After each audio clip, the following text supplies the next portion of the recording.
A paper, it's an academic paper.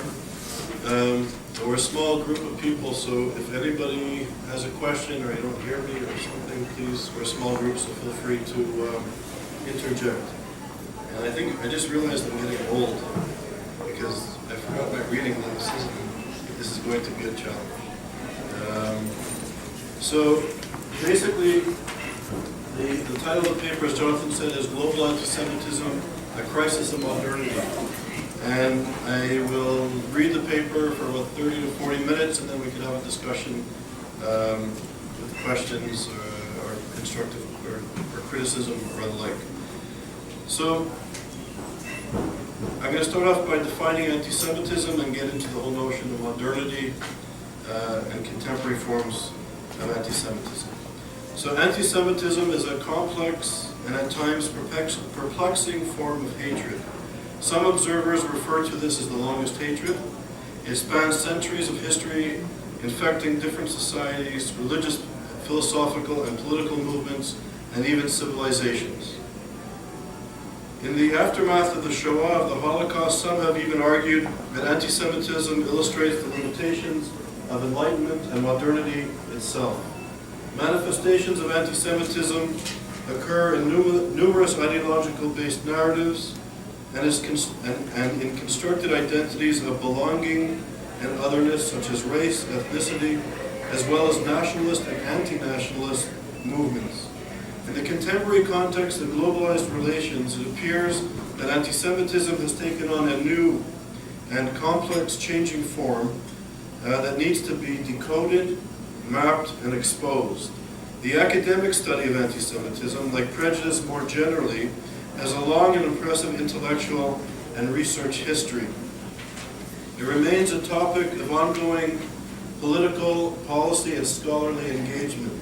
However, especially at this important historical juncture, unlike prejudice and discrimination directed at other social groups, anti-Semitism, in particular its contemporary forms and manifestations, is almost always studied outside organized academic frameworks.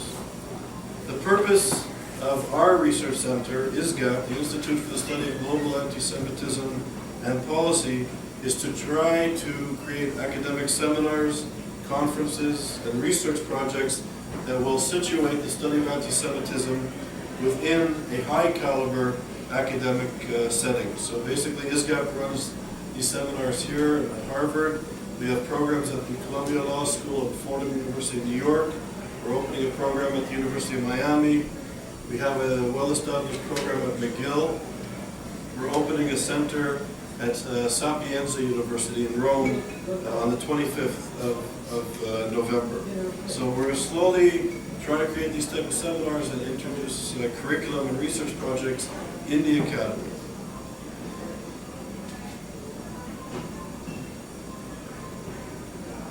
So the process, this research is taking part in the process of globalization, and the processes of globalization has led to an increase in adversarial identity politics in the contemporary context of globalization. It is in this environment that Israel, a central manifestation of contemporary Jewish identity, and Jews more generally, have become the focus of scapegoating and hateful rhetoric. At a more structural and socioeconomic level, the old ideologies and tendencies of anti-Semitism have reemerged and are being fused with anti-Zionism, or what in many cases might more appropriately be referred to as Israel bashing. The old theological and racist forms of European anti-Semitism are being amalgamated with anti-Jewish and anti-Israel pronouncements emanating in particular, but not exclusive, from the Muslim world, which is located mainly but not exclusively in and around the Middle East. Contemporary globalization and the related socioeconomic, cultural, and political processes are being fused with these historical tendencies, which creates the conditions that pose a threat to the Jewish people and the Jewish community in the diaspora. In addition, new structural realities within the realm of international relations and the emergence of anti-Israel propensities appear to pose a threat to Israel and the Jewish people in a manner not seen since the end of World War II.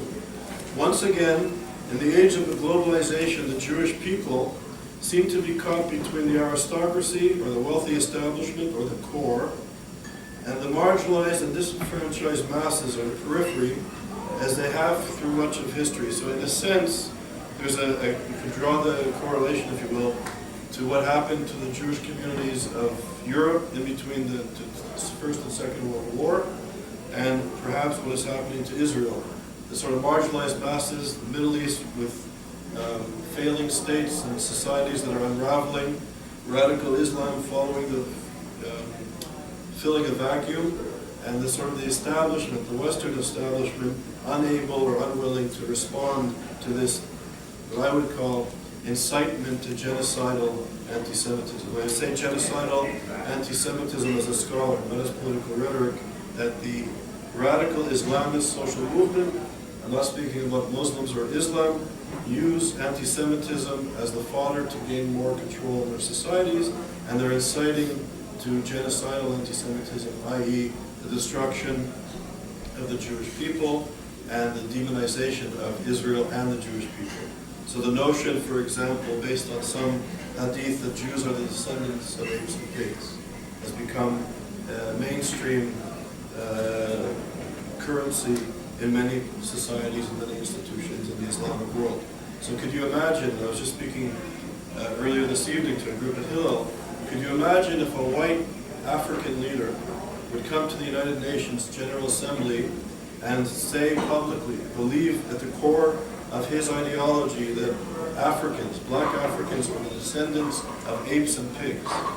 How many corporations in this state of our anti-racist moment, fortunately so, would entertain doing business and having relations with a society led by an ideology that thought that 1 billion people in this world were descendants of apes and pigs?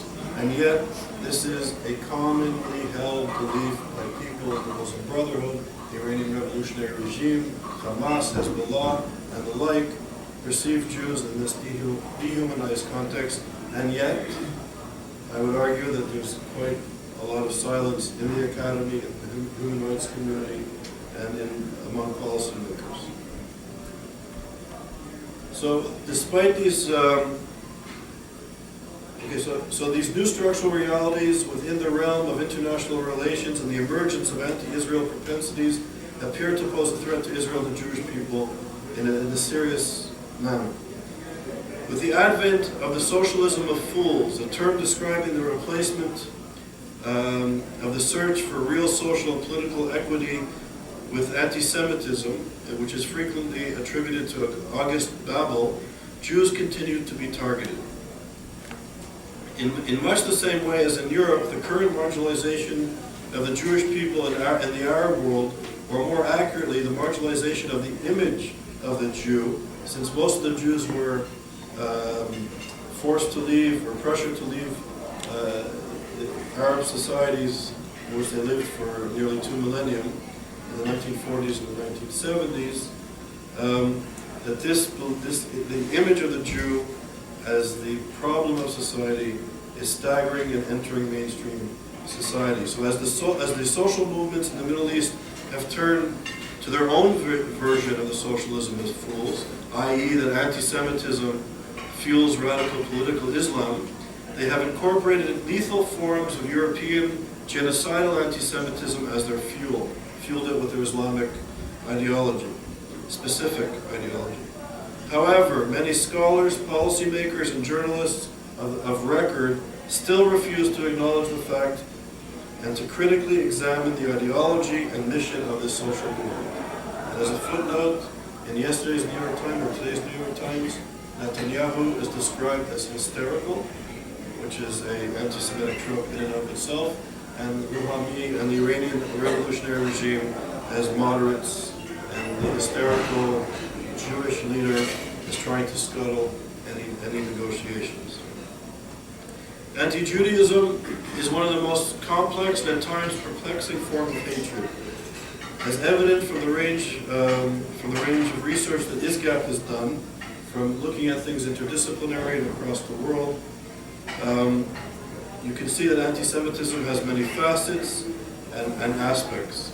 The term anti-Semitism, which was coined in the 1870s by Wilhelm Marr, is also controversial and at times confusing. Yet despite its etymological limitations and contradictions, it remains a valid and useful term. The term refers specifically to prejudice and discrimination against the Jewish people. Some, incorrectly or for reasons of political expediency, use the term to refer to prejudice against all so-called Semitic peoples, claiming that Arab people cannot be anti-Semitic because they are Semitic themselves. This is fine in terms of etymological musing, but not in terms of history or the history of language and thought, where terms acquire specific meanings over time that diverge from their own etymological origins. In fact, anti-Semitism refers to a specific form of hatred that is mainly European in origin and focuses upon the Jewish people.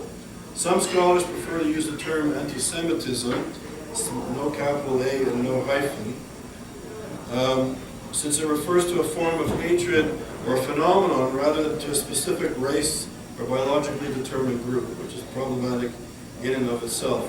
Emil Falkenhayn, for example, used the unhyphenated form for this reason. He was the first, I believe, to use this. And we at ISGAP, and most scholars who do research on anti-Semitism, don't use the hyphen for this reason. So some scholars have examined the complexities of anti-Semitism and claim that it takes on several different forms, including social, economic, political, cultural, and religious. René Konig, for example, contends that these different forms of anti-Semitism demonstrates that the origins of anti-Semitism could be and are rooted in different historical periods and different places or societies.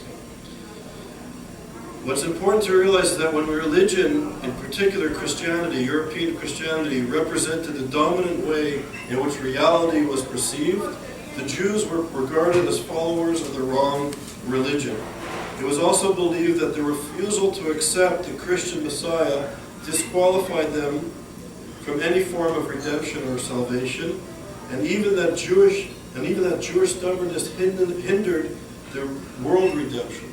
So not only were the Jews the problem, blinded by the devil, blinded by their refusal to accept the Messiah, but their refusal to accept Christians' notions of the Messiah also, in a sense, inhibited or hindered or stopped the world from being redeemed. So the Jews were the problem for world redemption.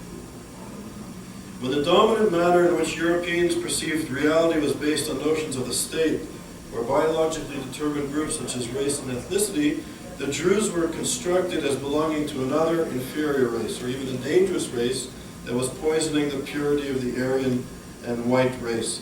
So again, the Jew had to be removed from the nation and from the race. So I would argue, unlike other forms of discrimination or prejudice or hatreds, that anti-Semitism has a unique quality in that there's something inherently genocidal in anti-Semitism, because it stops, not only is there discrimination against the group, but the group's removal from society, or the group's behavior hinders redemption or hinders the achievement of the goals, of the major goal of the society, or of the religion or civilization. At this moment, some argue that for religious reasons, that the self-determination of non-Muslim others on so-called Islamic land is a sin and should not be tolerated. So, and the Jews, by the way, are the only non-Muslim others that have self-determination in that part of the world, or what is perceived to be on Islamic land. Others in the West see Jewish stubbornness as the cause for radical Islam, jihadism, and the instability in the region. When it comes to Israel's policies and existence, they believe, many of the realists did until recently, I would argue, and if only the Jews would change,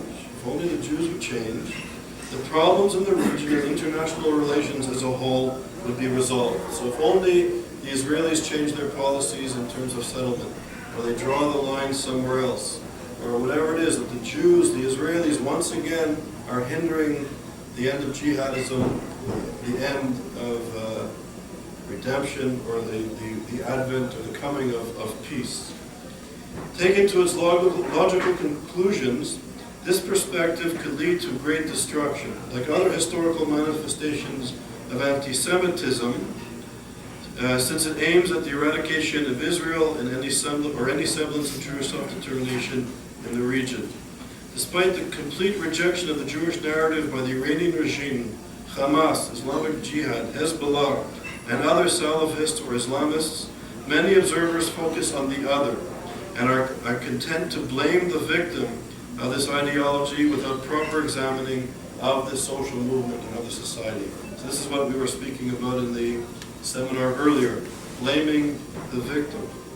So it's the Israelis' fault that radical Islam exists. It's the Jews' fault that radical Islam is growing in number. And at the same time, there's a taboo in the academy, in the media of record, to look at this ideology in a very constructive or a very critical manner. So it's easier to blame Netanyahu as hysterical without looking at the revolutionary regimes in Iran's ideology, their beliefs, and how they're implementing their well-constructed, deep philosophical worldview and their policies. So blame the Jew, blame the victim for causing the problem. And that's not to say that Israel is perfect or without contradictions, but radical Islam is not the fault of the victim of it. It's the immorality, I would argue, of those who are perpetuating this reactionary social movement, which is anti-democratic, anti-citizenship, and the like. Contemporary forms of anti-Semitism has many layers. New forms are mixed with old ones, such as conspiracy theories about Jewish power and Jewish culture, apocalyptic theories concerning Jews. For example, the Protocols of the Elders of Zion, which played a key role in creating the conditions of the Holocaust or the Shoah, as well as European anti-Semitism more generally, has now become part of the political and cultural mainstream in several Muslim societies and institutions, even in the Western world. The above-mentioned complexities make it difficult to define the different forms that anti-Semitism takes. This in turn makes it problematic to address and analyze the subject matter. It is no wonder then that contemporary forms of anti-Semitism have been difficult, if not impossible, to acknowledge, study, measure, and oppose. One hopes that it will not be only future historians who come to understand and address today's lethal form of anti-Semitism, too late to affect policy, perceptions, and predispositions. So in other words, there seems to be an inability for people in certain institutions in the West to understand, critique, and condemn anti-Semitism in the contemporary context. But when you speak about the anti-Semitism of the racist Nazis, everybody's happy to condemn the fascist, racist Nazi anti-Semitism of 75 years ago. When people speak about Christian anti-Semitism and theological anti-Semitism, people today are happy to condemn that form of anti-Semitism. The Pope, the new Pope in particular, is unequivocal and powerfully denouncing anti-Semitism. It's wonderful. People no longer, except for a few fringe radical crackpots, actually believe that races are superior and inferior and that Hitler or fascism is a good thing. These are crackpots. Yet, in churches, in the Vatican, for centuries, for hundreds of years, if not more, those anti-Semitic views were mainstream and caused great, great destruction. When Harvard and Yale in the 1920s and the 1930s, the notion of race and eugenics and for superior and inferior races was mainstream. So people like W.E.B. Du Bois, who was a great African-American philosopher and thinker and urban studies scholar, could not get a job in the United States despite his PhD in philosophy from the University of Berlin because the dominant view at the time, Booker T. Washington, Robert Park, the Chicago School of Thought, was entrenched in sort of this Darwinian notion of race and segregation and the like. So when people came to condemn the mainstream ideology, there was no space for their dissenting voice, and they couldn't get it work. And I submit to you today that contemporary forms of anti-Semitism, the demonization of Jews because of their connection and association with the State of Israel, the State of Israel in and of itself, not to say that there's no problems in Israeli society, there are many, but that Israel is the cause of jihadism and radical Islam, and Israel is the destabilizing force in the world, and all the other things that we hear on campus. This is anti-Semitism. This is genocidal forms of hatred. This is genocidal forms of hatred. And the New York Times can say that the leader of the Democratic State of Israel is hysterical because there is a nation on the verge of acquiring a nuclear weapon that they clearly and consistently to their, not just their rhetoric, but their philosophical and religious worldview, need to rid the world of Jews with self-determination in Islamic land, that the Jews become the problem without any critical discussion. This is a problem. When Middle East studies departments in the best universities of this country cannot discuss anti-Semitism in the Arab world, this is a serious problem. And what will it take? What will it take for people to have a discussion, to have a debate?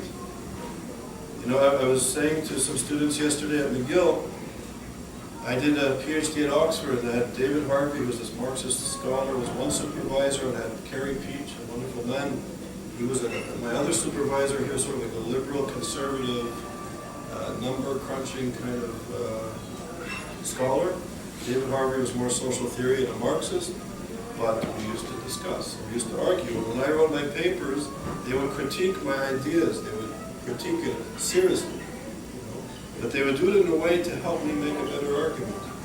So I would write a paper with 20 references, and they would rip it apart, and I'd write it again with 50 references, until it was airtight. They weren't trying to demonize me or say that my ideas were wrong. They were trying to critique me so that my ideas would be better formed. And we live in a moment where we can't even have this debate. That we can't come, I can't bring 10 articles on anti-Semitism in the Islamic world, and somebody will say, no, Charles, your reading list, this is a whole bunch of issues. I'll read your 10 articles, but don't read my 15. And I'll read the 15. We come back and we continue the discussion and the debate.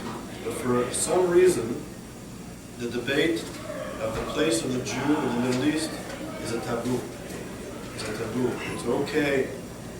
It's okay in this moment to demonize students and scholars and have the chutzpah to even talk about the idea. So those of us who speak about anti-Semitism in the Middle East are often dismissed as apologists for the Zionist, racist, colonial, apartheid state. That those of us who deal with these issues are dismissed as neoconservative, which is also a euphemism for a Jew, by the way. So how many on campuses are dismissed? What is it like to be called a colonialist, a racist, an apartheid supporter, a fascist, a neocon in these environments? And yet, we are silent.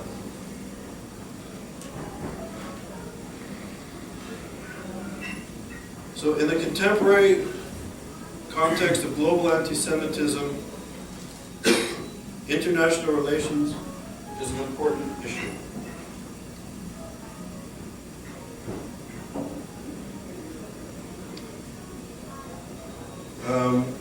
And international relations are increasingly in a state of flux, as we can see, particularly in the Middle East.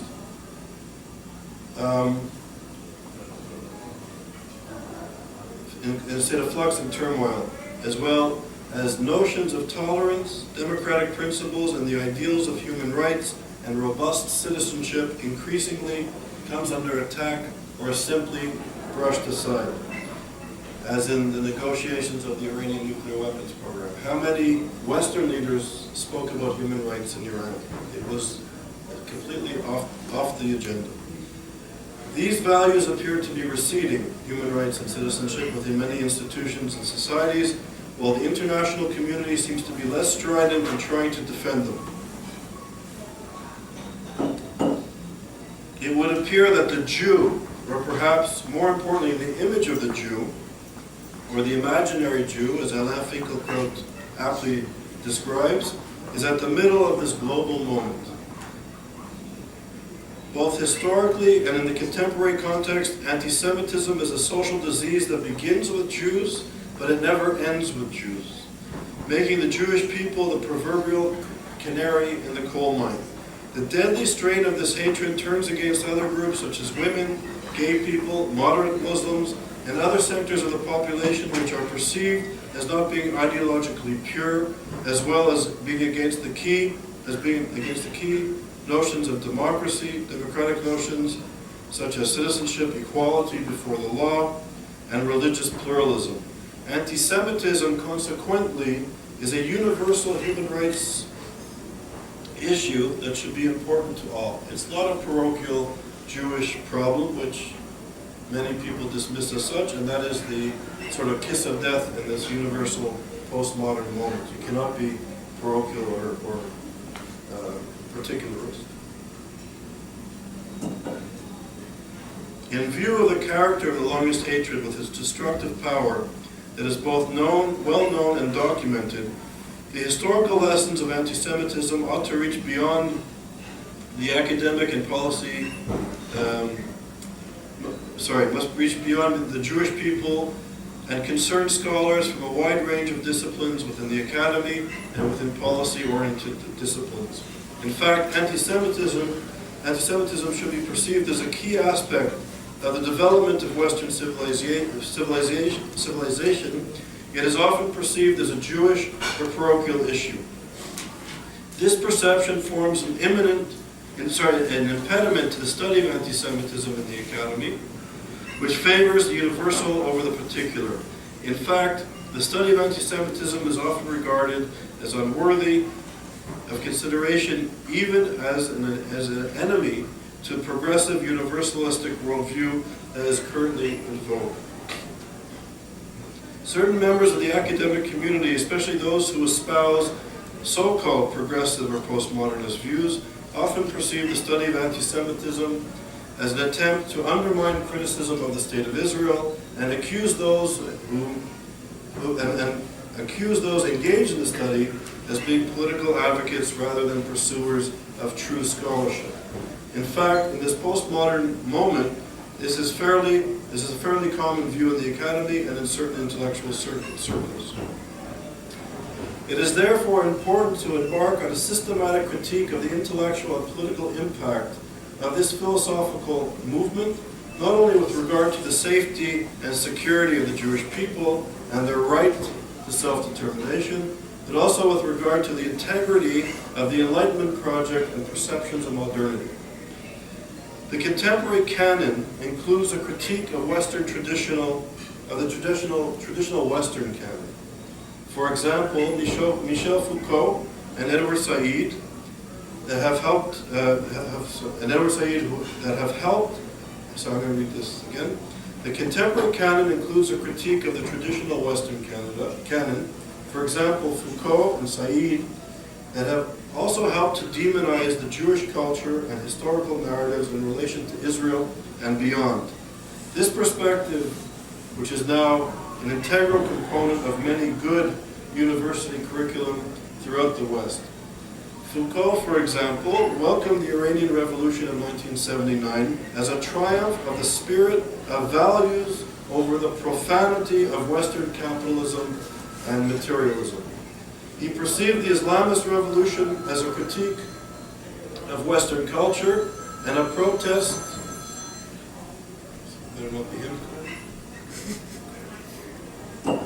He perceived the Islamist revolution as a critique of Western culture and a protest against the political rationality of modernity. This sympathetic view of the Islamist revolution has been largely ignored, but has undoubtedly influenced the subsequent philosophical discourse and scholarship.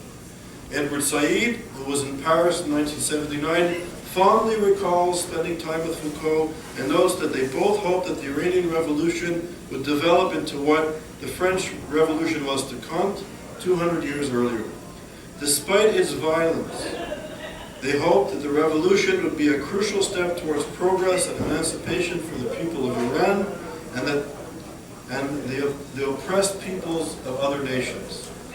Their critique of modernity and Western colonial power, combined with the lack of an ethical alternative, prevented these early postmodernists from criticizing the excesses of the Iranian Revolution and its failure to recognize the other